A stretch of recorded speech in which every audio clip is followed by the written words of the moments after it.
इस्लामाबाद में वज़ीर आज़म शहबाज शरीफ उड़ाम पाकिस्तान प्रोग्राम जो इफ्तिताह करे छॾियो आहे। इफ्तिताही तकरीब में उड़ाम पाकिस्तान प्रोग्राम के लोगो ऐं किताब की महूरत कई वई। इस्लामाबाद में अहम ख़बर है, असां शेयर कंदासीं। मुल्की बहितरी जे लाइ आर्मी चीफ की मदद ऐं सहकार मिसाली है। वज़ीर आज़म जो इहो चवणु आहे त पैदावारी लागत में घटिताई ज़रिए ज़रई ऐं सनअती इनकलाब आणे सघिजे थो। एक्सपोर्ट मईशत के क़याम लाइ साज़गार माहौल की फरहमी ज़रूरी है। IT शोबे के हथी वठाइण लाइ समूरा वसीला फराहम कया वेंदा। मौजूदा दौर डिजिटल मईशत जो है। दुनिया डिजिटल मईशत तरफ तेज़ी से वधी रही है। डिजिटलाइजेशन ज़रिए करप्शन जो खात्मो ऐं कारोबार में सवलाई थींदी आहे। गुज़िरियल 9 महीननि दौरान टैक्स नेट में इज़ाफ़ो कयो वियो।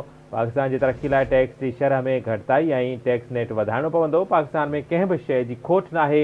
वज़ीर आज़म जो चवणु आहे त वसीलनि सां माला माल मुल्क है।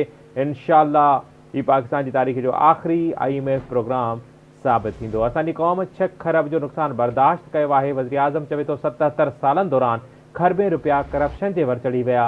माज़ी जे ग़लतियुनि खे विसारे असांखे गॾिजी अॻिते वधणो पवंदो। मुल्क के डिफ़ॉल्ट करण जे लाइ IMF के ख़त लिखिया विया। वज़ीर आज़म चवे तो जॾहिं हुकूमत संभाली हुई तॾहिं मुल्क डिफ़ॉल्ट थियण जे वेझो हुयो।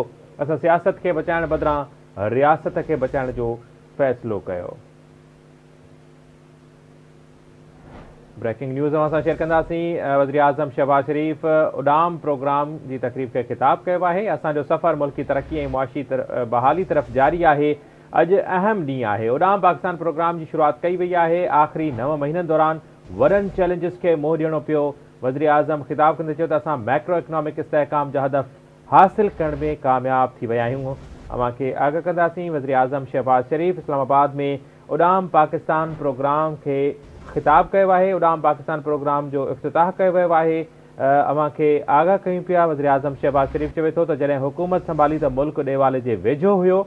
असां सियासत बदिरां रियासत के बचायो आहे।